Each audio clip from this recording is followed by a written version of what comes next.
Okay. Gil, are we okay on timing? Should I jump into this stuff or save it for tomorrow?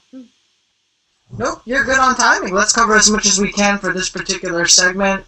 Schedule's pretty good too, so Cool. you can run until you can. If you can go until 1 o'clock, that would be awesome. Okay. Yeah, I'll see how we get into stuff. Awesome. So there's three different things that we're going to be exploring over the next, I don't know, week or so. We'll see exactly how long. But anyways, this is the three things that we're going to go into. Is setting up a capture mechanism, then learning and expanding your sources of traffic, and then finally improving your conversions to increase sales. So I know initially when we were looking at that little brick and mortar, we talked about, oh, okay, traffic, then we capture them, then we convert them.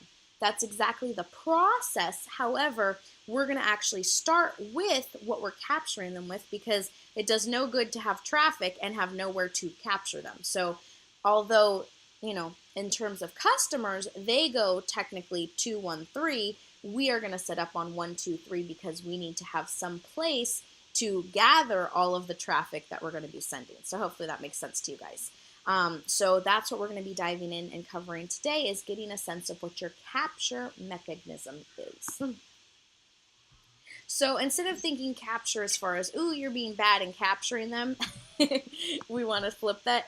And you want to pique their curiosity. So there's little curious George. So this is the idea. So instead of capturing, enslaving them, it's, oh, well, they're kind of interested in you and what you might be providing. And that's the frame of reference that we want you guys to be thinking as far as capture goes. So there's three things that go into capture. You need strategies to capture them. Psychology. Ooh, I bet you guys didn't know we would be, breaking into all that stuff. And then finally to optimize it. So those are the three different things that go into creating this mechanism. And what we're going to be teaching you, or I'm going to be teaching you guys, is how to plan these capture pages, actually building them, linking them to, like we're talking about sending emails and things like that. So linking them to those, and then finally tracking what the results are and really understanding what's going on.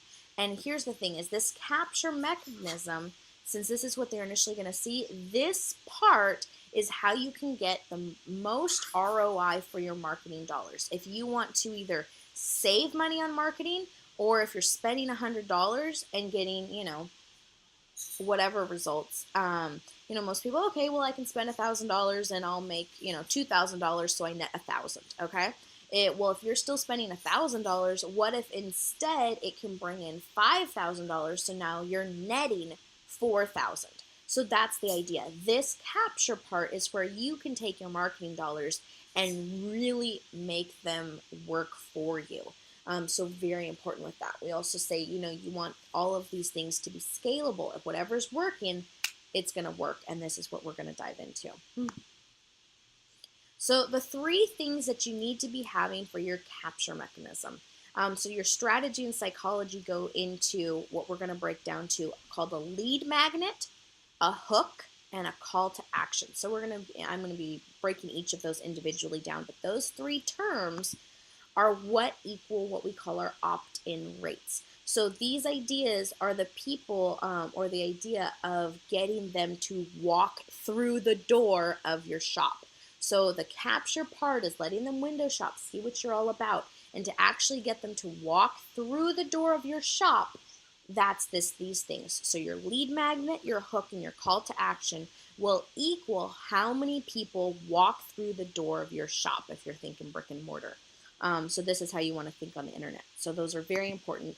And you also want to, and the cool thing too is we're going to get to the point that we can split test each of them individually and see which ones are giving us better rates.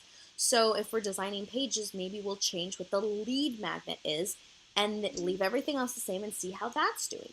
Then we might change the hook or the call to action, but things on that. So you really want to see all of those three components work together to equal how many people are walking in through the door of your shop. So make sure that each of them are performing up to their max potential. So you want your lead magnet to have been tested and make sure that's the very best one. Same thing with your hook and your call to actions.